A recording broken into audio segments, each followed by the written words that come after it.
Mga ka-idol na ako diri sa balay sa akong magulang karon atong tanan yung balay. So man yung balay mga ka-idol o ako sa kay ulan mga ka-idol ngit-ngit lang. So man ako magulang mga ka-idol. Guwapa kay mga ka-idol no. Na yung anak. Yung bana naghikay para sa iyang asawa.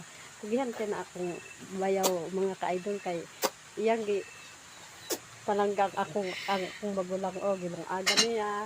Ito, karon mga ka-idol, nagluhod na siya nga naghikay. O, mana yung kahintang karon mga ka-idol. O, nara o. Very clean kay na yung kuan, banggirahan. Ay na napansin na ng mga busgot-busgot mga ka-idol kay libre na sa aircon. Aircon na tawag sa mga dire. O, tara o. O, mana aircon na dire mga ka-idol ay na napansin na ninyo. So, karon kanin naas man, Noy o. Noy, may gabi Noy, unsay problema nato dyan, Noy? Panihapon, problema ani, Ginoo ikaw magnubo. Oh, karon naghiyop siya kay so sobraan ka aircon mga ka-idol.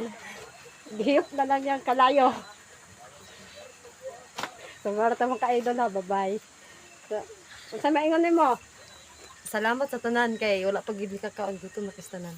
Mora gyud to. Mara.